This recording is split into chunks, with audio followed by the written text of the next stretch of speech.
Coming up next is the Dr. Kim Taylor Show. Although you'll receive helpful advice from Dr. Kim, remember this is not to be construed as any form of psychotherapy, diagnosis, or treatment, and cannot replace a therapeutic relationship with a mental health professional. You can listen live on the internet at drkimtaylorshow.com. So sit back and enjoy the show. Now, here's Dr. Kim.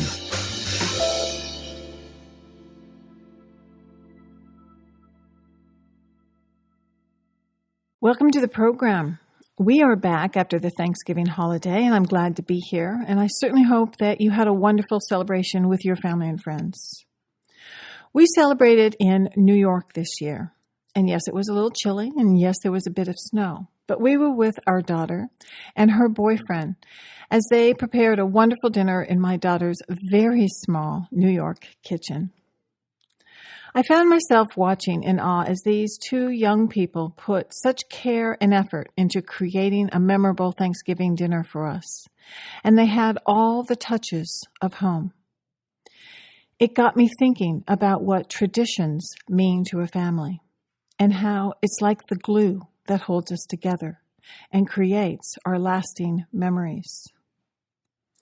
Now, home for us in the Taylor household has always been wherever the three of us are.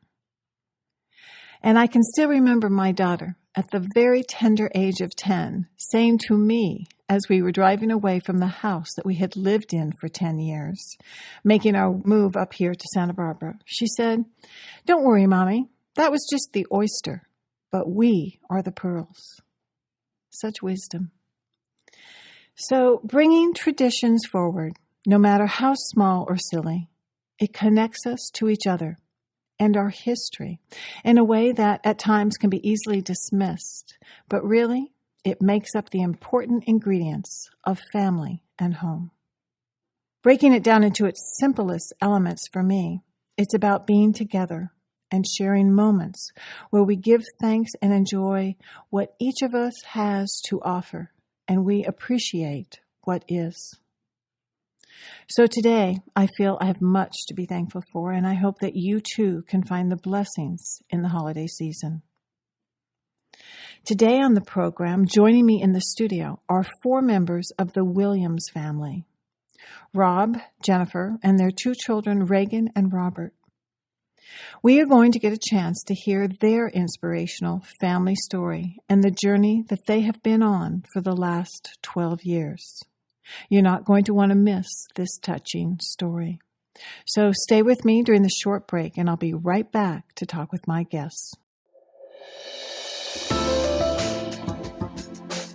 You're listening to Dr. Kim Taylor. Tune into the rebroadcast Thursday evenings at 10 p.m. and Sunday mornings at 9 a.m. Or download the past shows on iTunes or YouTube by going to drkimtaylorshow.com. Here now is Dr. Kim.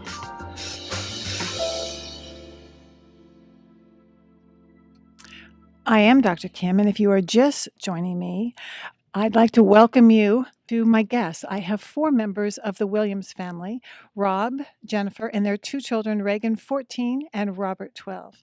And as a family, they have established the nonprofit Look at Us Alliance. And this is to help families deal with the physical and emotional effects of craniofacial disorders. So I want to welcome you all to the program, and thank you very much for being here to share your own personal family story with us. Thank you for having us. So, Rob, let's really start with you. You have recently started this nonprofit, and it's called Look at Us. But let's start at the very beginning, 12 years ago. Can you share with us the day that your son Robert was born? I'd be happy to. You know, Robert was born in the summer of 2002. He was our second child. We didn't know if we were having a boy or a girl, and we already had our lovely daughter, Reagan, who was 2 at the time. Robert was born about 1:30 in the morning, and as soon as he was born, the joy, the anticipation that we had turned to worry and concern, and honestly, fear. When I held Robert, I noticed some differences. He was missing an ear. He looked different. The nurses made comments on whether he could see, was he blind, and possibly deaf. And so I held him, and I turned to our doctor and said, "Look at him." And I just pleaded over and over, "Look at him." And shockingly, she refused. Her comment was that his color is fine, and she left the room, didn't answer questions from my wife, Jen, or myself. Um, at that point, I was devastated. I was alone. I felt alone. I didn't know what to do. And through the journey over the last 12 years, a Look at Him has turned into our organization, which is called Look at Us. So, what was the problem? What was it that you found out later? Robert was born with Treacher-Collins syndrome. Mm-hmm. And Treacher-Collins is characterized by down slanting eyes, recessed jaw, lack of facial structure in the face. There's hearing issues, often no external ear canal. So it's kind of a lot of different issues all wrapped up into one. And how common is it? Treacher-Collins occurs in about 1 in 50,000 births.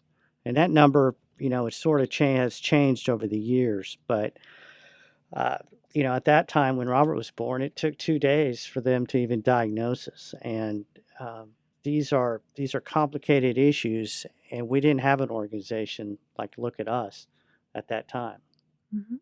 Did you have any family history? Did you know that this was going to be a possibility? Was it anything that you knew prior to this happening with you? I did not at the time know that. After Robert was born, I found out that I also had Treacher-Collins. But my parents, who were born in the 20s, told me that, reason I had to have several surgeries when I was younger was just due to me being born premature. Mm-hmm. And someone of that generation didn't have the resources, the internet, or the knowledge to really understand the implications of that. Mm-hmm. But I'm glad they didn't tell me, because now I have my wonderful son. Mm-hmm. Mm-hmm. So, Jen, what was this like for you? What was your experience? Wow. Well, Yeah. it was so joyous. I was so happy to have a son. And so, of course, I was grieving for a while. It was quite shocking, but I held him close, and I was very protective of him immediately. And I just persevered and started researching the best I could to figure out what to do first. And where did you go for the answers? I mean, if this doctor really wasn't there for you, it doesn't sound like they were at all supportive, or maybe even very knowledgeable about this. So it sounds like you had to go out kind of on your own and start this research and figure it out. What did you do? Well, yeah, it took a couple of days, and our pediatrician figured out what we had in front of us. And so when I was home, I started researching, but the internet back then, 12 years ago, wasn't what it is today. So it was a lot of telephone calls, a lot of, research online, and interviewing doctors around the country on the phone, and also driving to see different craniofacial teams. It was strenuous, very stressful, and hopefully Look at Us can help people in the situation that we were in, and people won't have to recreate the wheel like we did. What I do know about this also from talking with you is that it's very important that some of this surgery get done very early on, that you don't wait. So there is kind of a time frame that you're talking about here too, right? Absolutely. I mean, initially, when a child is born with Treacher-Collins, they can have airway issues. They may need a tracheotomy. They may not be able to nurse, and they might need a feeding tube. They can't hear, and then, of course, they need hearing aids, and then that way their speech can progress. But, a lot of it is critical and immediate. So early intervention is huge. Well, Kim, and if I might say, it's a very complex set of issues, and it's critical that these children see the right specialist. And if you're born in a small town or a foreign country, somewhere where there's not a specialist right there, that can be problematic. And these procedures, we're not talking about them as cosmetic. These are about learning Absolutely, for they breathing, for support speaking. breathing, eating, sleeping, hearing development. There are so many different, also so many different types of craniofacial syndromes and issues that it's very complex, and few doctors have that uh, broad knowledge. So, what kinds of other craniofacial disorders are there? I mean, they can range from something as simple as a cleft palate, which in America that's simple, but as we saw firsthand in Vietnam, it's not so simple if the mother abandons the family. Or a recent story in Cambodia where a baby who was born with a cleft palate was left in a field. The father, they reached him and he didn't realize it could be fixed. And so, although that's simple in America, it's sometimes tragic overseas. There's hemangiomas, Cruzon syndromes, microtia I mentioned. Other organizations that we have links to on our website do a good job of listing different syndromes. So, you have been at this for 12 years, and it sounds like you've learned quite a bit. What did start you to start this alliance about Look at Us? I mean, was there a turning point here? Possibly. Look at Us Alliance. The first spark occurred during our children's guitar recital here locally, probably about 2 years ago. Robert was 10, Reagan was maybe 12. And Robert was up there playing in front of a large group of people. Everyone just was enamored by him. He was such a good singer, and the crowd went crazy. It was very moving. And Jen and I looked at each other, and we kind of both knew what we were thinking. And we were thinking, we did it. He's okay. And the other part of that started to bother me that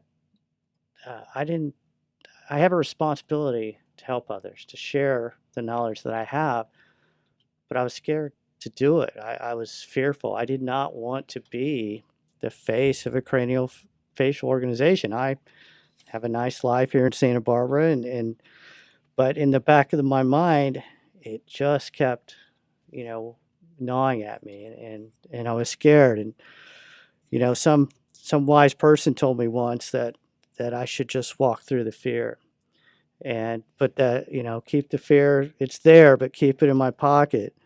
And when you shine the light on your fear and you're authentic and you open up to others, incredible things happen.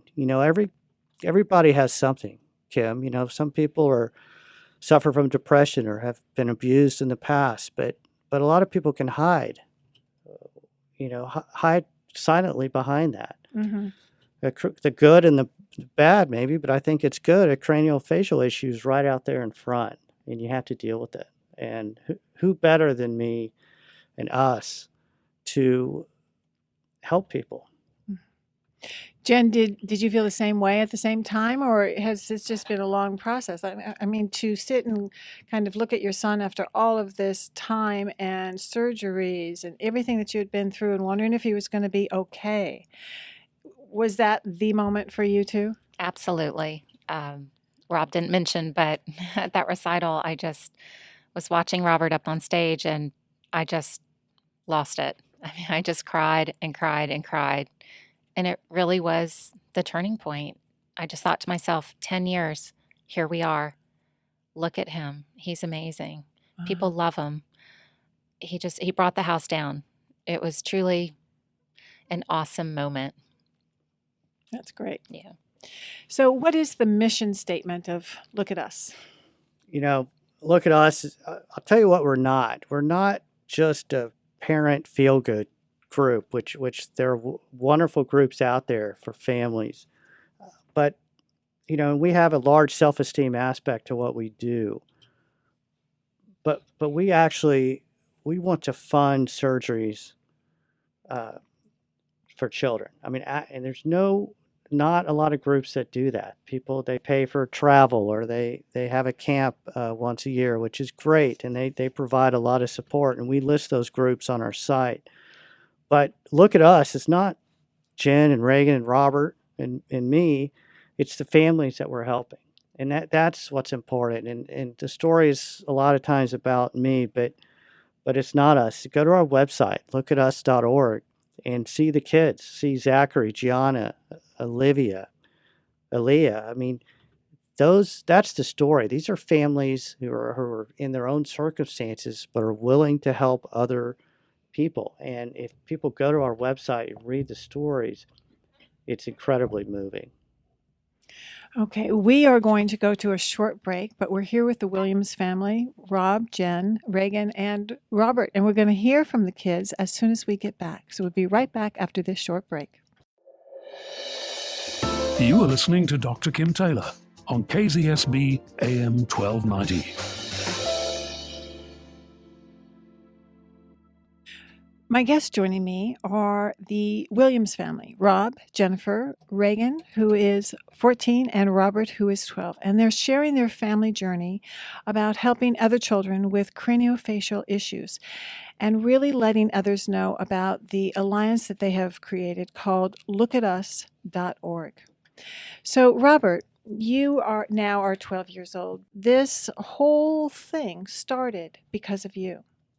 And you've been through 9 surgeries yourself? Yes. And you seem kind of excited about the possibility of helping others through Look at Us. Can you tell us about what you're feeling with it? Yes, I'm very excited to help people and look at us, and I know what they're going to go through if they have surgeries, and I want to take their mind off of the fear of going into the surgeries as much as they can.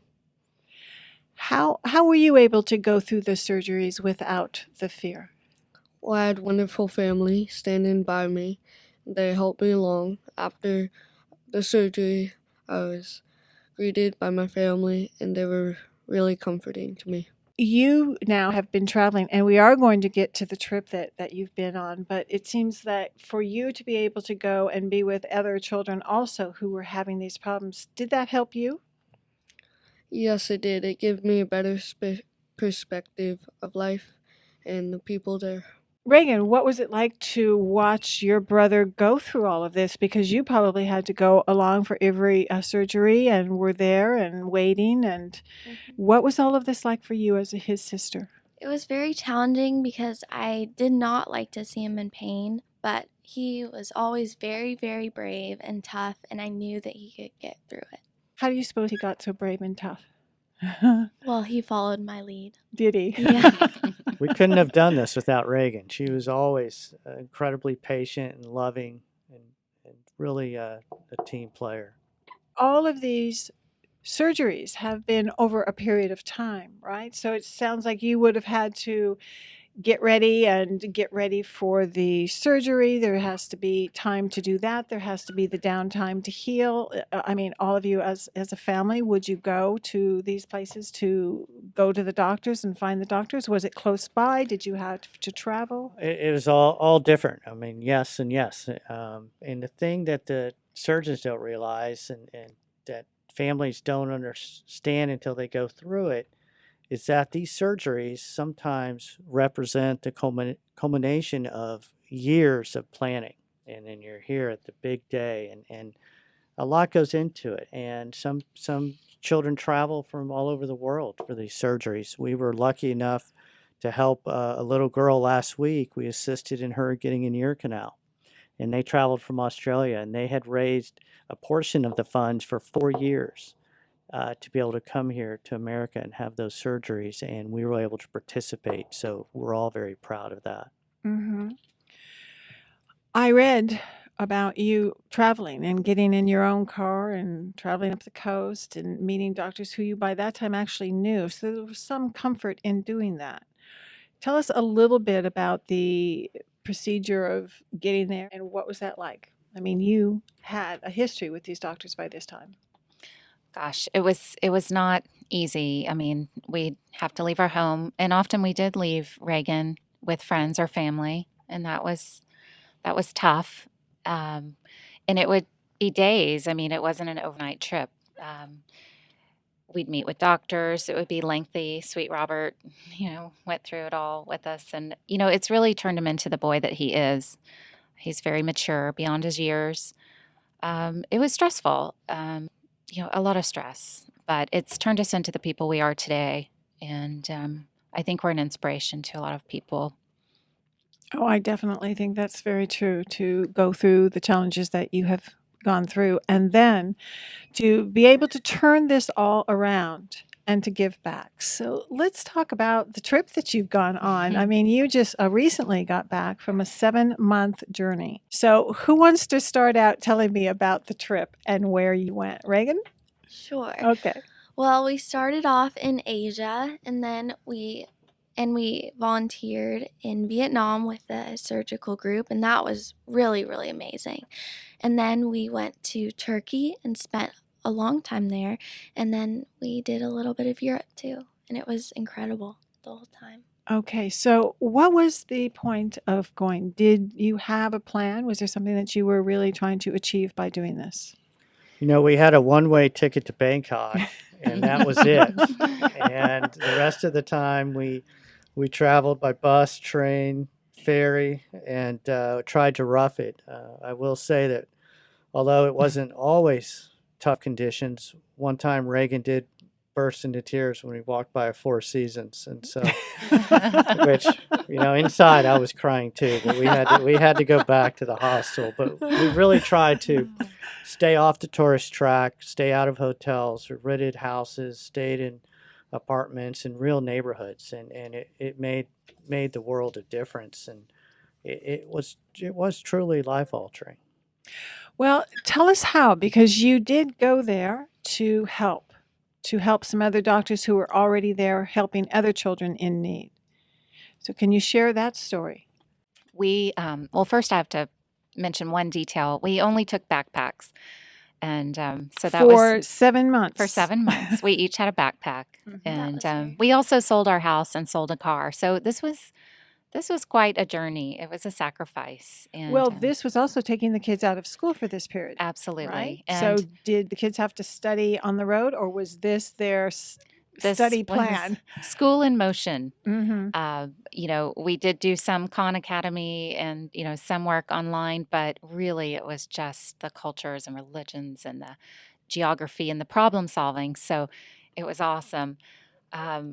We met up with a team of surgeons, a group called Resurge International. We met up with them in Vietnam, and we spent 2 weeks with these awesome people and volunteered helping with children who are having craniofacial surgeries. And that was the highlight, I think, of all of ours.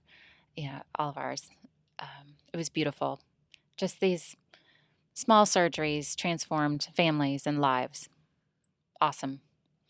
And it was beautiful for Robert, especially, to connect with these children and see some of the surgeries that he actually had himself. That was huge. So it was just giving back and just full circle. Mm-hmm. Awesome. Robert, what was it like for you to see some of these people going through some of the same surgeries that you had been in? Because I hear you were in the operating room. I was, and although I was scared at first in my surgeries, I knew I had my family going with me, and I saw the same thing in the operating room. I saw a family with their kids, and I knew what they were about to go through.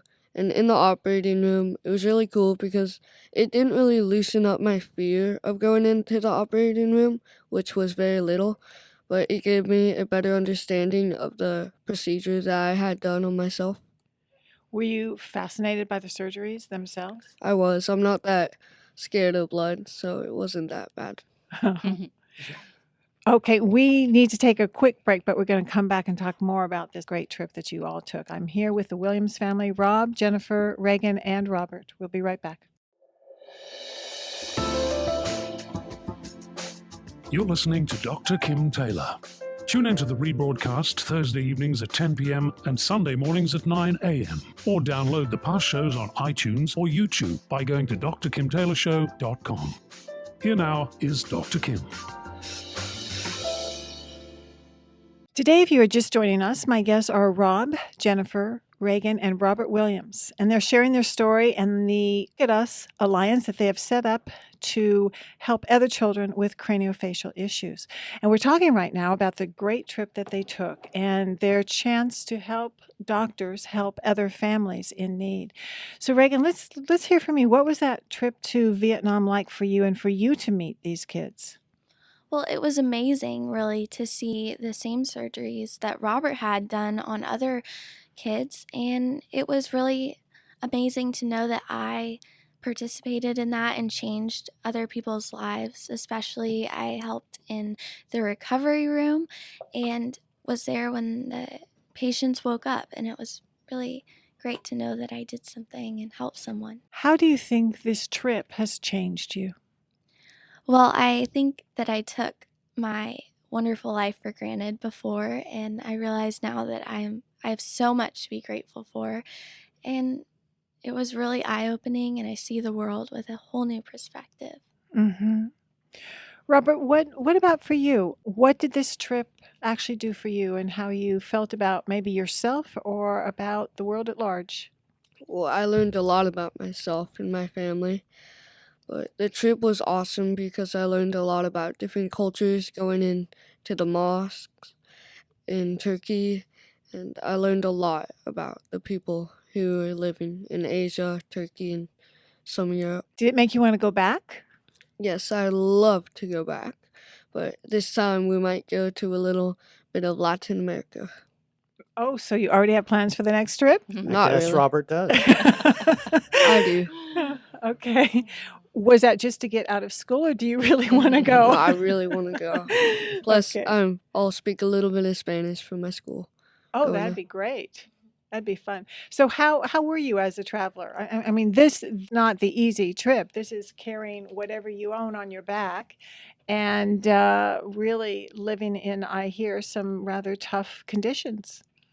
Well, the tough conditions didn't faze me, but they were sometimes there were some pretty hard ones. Like at one of our hostels in Quang Nai. It was hard. Because? It was really hard because the food there wasn't that good. The hung bong, as it was called, and the eggs. I know my sister gets a little bit squeamish about it. Go to hungvong.com to make a reservation. Yes. No, don't. Or No, I wouldn't That's recommend cute. it. So, Jen, I would think that there are a lot of parents that are not as lucky as you have been with Robert's recovery and with the help that you had in getting him all of these surgeries. What do you hope to do with this alliance? Well, you're right. You definitely need to find the best surgeons. These are very technical surgeries, jaw distractions and raising up the eye area and creating ears. I mean, it's really a specialty. So, we are aligned with the best surgeons in the world, and they're on our website. And I would really hope that people use that to their advantage. There is a sweet 24-year-old gal named Lisa on our website. Her story is moving. She's 24 years old. She's had 20 surgeries, and many of them were not great. She needs revisions, and hopefully we can help her. One of the most powerful stories on our website. So I feel lucky. The two of you, and as a family, you've really spent the last 12 years finding the best surgeons, finding the best places to go, and now you are providing that service by letting others know the steps that you have taken and the doctors that you have used. That's correct. And now, if anyone has their own surgeon, of course, we cooperate with all medical professionals as long as they also contribute significantly to the cost of these surgeries. And that's one way we're able to do this, and that's part of the alliance, is we pitch in, the family tries to pitch in, the doctors pitch in, and that way we can make it happen. So how can families receive help through Look at Us? Well, they can go onto our website, they can download an application.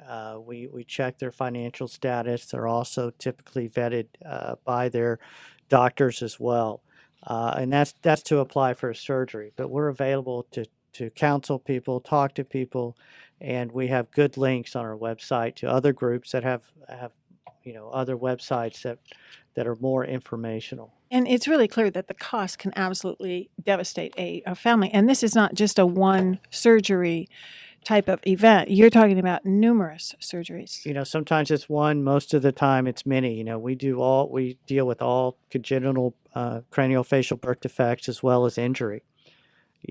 Kim, I got a email from someone yesterday, a lady in Texas, who was thanking me for starting this organization because her daughter is 10 years old and has just had her 30th surgery in May. Mm. And over the first 2 years of her life, she had $180,000 in out-of-pocket copays. And her word for that is insanity. Yeah. Yeah. So the stress of all of this can be very overwhelming, not only for the patient, but certainly for the rest of the family members. So how do you speak to that part of this, and how do you think that Look at Us can help families who are having marriage problems, relationship problems, or just because of the stress that they're finding it really difficult to cope? Well, yes, there are so many emotional struggles, and gosh, it's overwhelming. The expenses, the stress of planning the surgeries, leaving your other child or children at home. I mean, it runs the gamut. So, hopefully we can help people at least financially. We also offer assistance emotionally. We've Skyped with families, and already I've seen how beautiful it is to just connect with these families who have babies and toddlers, and then they see us and they see that it actually will be okay, and it's moving for them, and it's moving for us to connect. So I see us working wonders in so many different ways, and it's a beautiful thing. So if someone would like to donate to Look at Us, they can certainly go to the website at lookatus.org. Tell us how much of someone's money goes directly to the children's care. Our long-term goal is 90%. We're going to stay a very streamlined organization, and through the end of this year, it's 100%. But our goal is 90 cents out of every dollar. Mm-hmm. And are the children that you have listed on your website, are those the only ones that you're helping right now, or can other families call in? No, absolutely not. Those are just families that have agreed to be on our site to share their story. But the only limit to the number of people we can help is the amount of funds that are raised. Mm-hmm. So if people will go to lookatus.org and donate, they would appreciate it. Okay, and who is involved in the Alliance? Do you have an advisory board, or? We do. We have local leaders. We have a national board of directors, local leaders here, international contacts. The amazing thing about, I can't take the credit for this. Look at Us has its own synergy. People have come into our lives in all different ways to help us with this, and the momentum's amazing. And we're just overwhelmed and humbled to be able to assist these families. Mm-hmm. Robert, what do you feel about the fact that this really has been started because of you, and it really brings a lot more focus to you and what's going on for you? Well, it's a little bit overwhelming, and I'm very thankful that we get to make this website because I look forward to helping people. Would you want to run Look at Us one day? I would love to run Look at Us one day. So I'd look forward to helping people every day, but I'd have tough competition because I know my sister wants to run it too. It sounds like you might both be able to do some work here, because it sounds like what you've already done, and the fact that you've been out traveling, that you've helped other kids in need, that you can see that there are children out there who are not only in need, but maybe in greater need. That I think you've already helped. You've already been a part of yes. that. Okay. So, what else do you want people to know about Look at Us? Is there something specific as letting people know that your goal and your purpose in doing this? Our goal is pretty easy. We're going to be the world leader at this. We have a unique niche, and we're in a unique position to help these families, and that's a very profound position to be in, and we look forward to doing it. So, your plan is to go out and speak about this and talk about this and get people involved. Absolutely. I'm available. I have a nice presentation for groups of people, cocktail parties at their house, to large organizations. I'm certainly available to advocate, educate, and speak to groups. I think that's so important because most people do, if they could, would like to help. But sometimes they don't know how to help or who to help or where to go to do all of that. So putting a face to this, putting a voice to this, educating people, letting them know what is going on and how they can be of help and service, I think is a great challenge that this family has made, but a sacrifice as well to put your time and efforts into doing this. Thank you. Yeah. Reagan, I have a question for you. How do you think that being Robert's sister, with all the doctor's appointments, the surgeries, even perhaps bullies or the stares that your brother may get, how has this shaped you as the person that you are today? Well, I think that I'm more aware of being thoughtful and considerate to other people with differences, but in terms of the bullies and stares, it's just a matter of being strong and knowing that they probably just don't understand. You can't expect everyone to act the way that you want them to, and really, people just don't understand. Has it been hard for you to watch your brother go through that? Definitely. Yeah, it's challenging and it's hard to keep a level head when you see that happening to your little brother, but obviously I've had to stand up for him a couple times, but If I may cut in, Reagan, I haven't had many issues with bullies or anything, but if I catch people just staring at me, you just smile and show them that you're no different than them. That's a great way to think about this. How do you think your brother is doing with this, Reagan?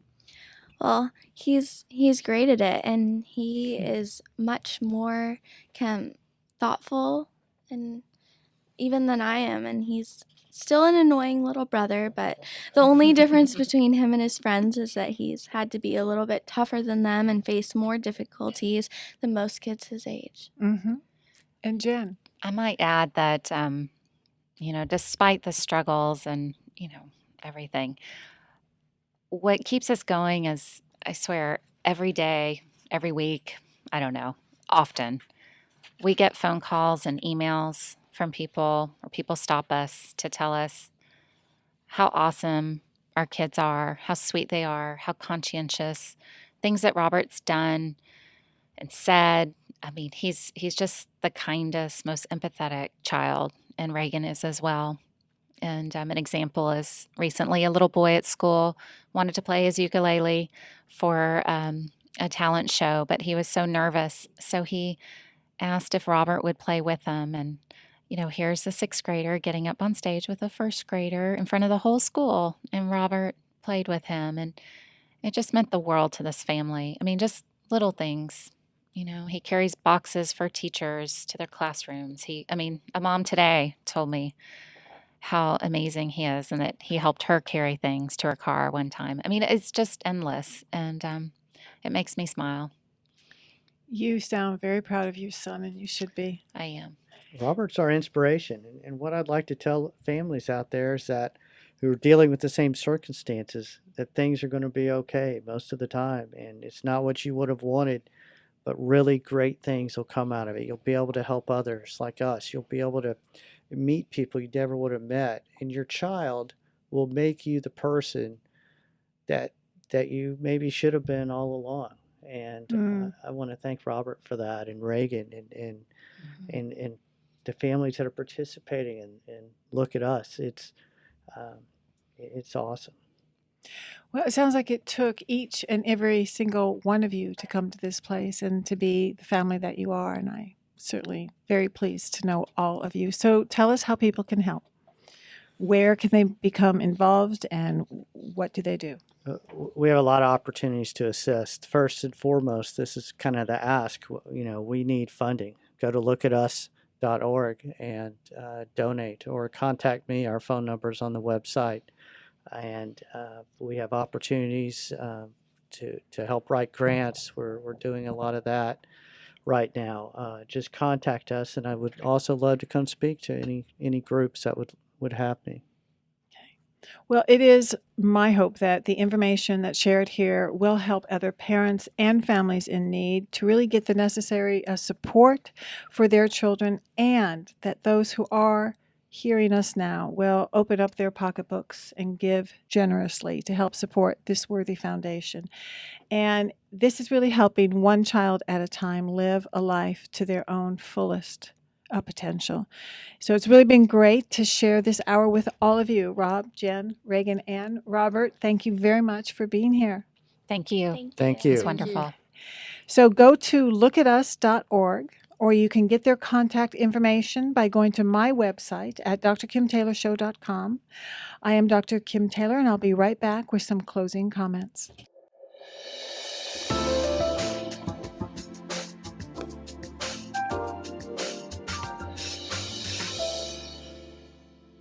This nonprofit that we have been talking about and the family that created it, they're the real deal. And if you want to have a place to really believe in the power of the human spirit, go to their website and read their stories. You can do that at lookatus.org. On a personal level, I'm lending my services to this group because when I'm able to see people thrive despite these major obstacles and challenges in their lives, it just gets me excited to get up in the morning. And this family has done just that. When they were faced with a huge challenge, each of them, in their own way, has found a way to dig really deep and to choose the path to help others along the way. So I hope that you too will find a way to help them in helping others. So go to lookatus.org, or you can get their contact information by going to my website at drkimtaylorshow.com. Again, lookatus.org. As we close, I want to thank you for joining me, and I certainly hope that you will join me again next Thursday afternoon, where I will be live at 5 and not preempted by a basketball game, I hope. But during that hour, you can call in. It is where we answer your questions and talk about what's going on in your mind. So I will be here, and I certainly hope that you will be here too. So don't forget to listen to the rebroadcasts right here at KZSB AM 1290, Thursday evenings at 10 p.m. and Sunday mornings at 9 a.m. You can also download the podcast by going to iTunes. You just click over to the podcasts, look up Dr. Kim, and you can go to all of the past shows. So send any comments or any emails via my email address at drkim@drkimtaylorshow.com. Thank you for being here with all of this family and for just being here with me. And I'm very excited to be here in this drive time hour. And so once more, every Thursday, I want to hear from you in my new prime time. Meanwhile, have a great week. And until then, remember, nobody else has to change in order for you to get better. If we want to change things, we must first be willing to look within and change ourselves. You can have the life you want. You just have to be willing to work for it. See you next Thursday.